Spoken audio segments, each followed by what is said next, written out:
My name's Guy Bridge. I'm 19 years old from the UK. I'd say I've been racing for about 5 years, coming up to 5 years now. My mum and my brother have been kind of doing the whole racing with the Formula boards for quite a long time, and then when I saw the foiling come out, I got quite into that and really liked the look of that. And then when it started to go racing, then I got more into the racing, and then wanted to do that quite a lot of the time. I guess it's just being around so many kites, doing something really fun. Everyone really sharing the stoke, and then just yeah, it's so fast, it's so exciting. The whole thing's great.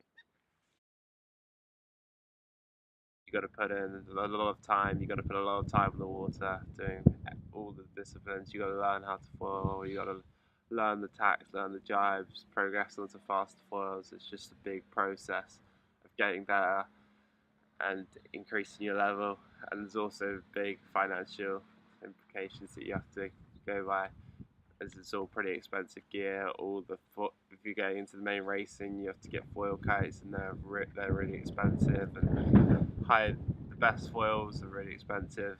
It's all really financial to begin with, and you start to get it back after a bit of time. Gear's getting more and more important as the level increases, as everyone's getting pretty close together now.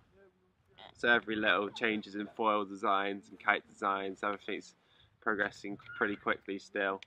So if you come with a new kite, then you're going to be faster. If you've got the same foil, which is working better, so it's all changing with the level being pretty high between everyone now.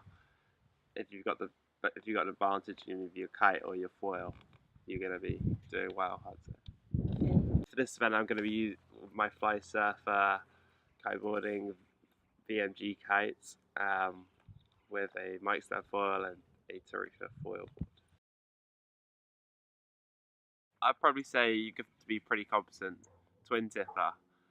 Going onto the foil, be able to do the foiling, be able to go well in a straight line, and starting to do the tacks and jibes, but that will come because racing tends to help everything along. It comes down to just the performance. So if you're performing at the right level, then it doesn't really matter what age you are. When you're a little bit younger, you've got less things to lose. You're not feeling so much. You're feeling the adrenaline more. So you've got more. I think you've got a little bit more testosterone in you. But at the end of the day, it's not making much of a difference. If you've got the level, you could be. If you're good enough, then you can be young or old, and it doesn't really matter competing against a younger or older person. It's all the same kind of thing. I think in general it's good to be big.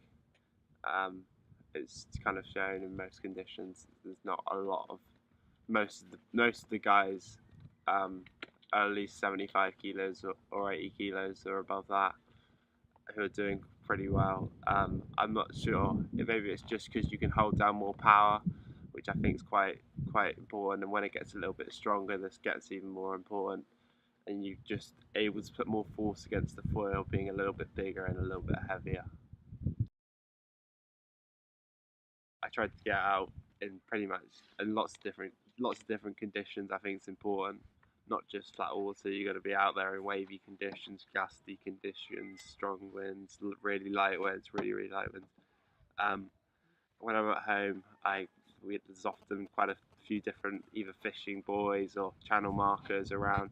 So going around them and making yourself a little course is important, so you can understand the wind direction, the different ley lines to get to different marks, and then that kind of gets you more zoned in with what to do when you actually get to a race. Getting into racing, you kind of got to understand that you're going to get pretty scared at the start.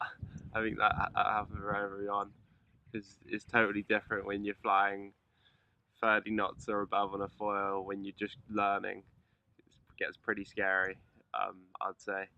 But yeah, I guess after that, if you get through a few different barriers, you'll find the way.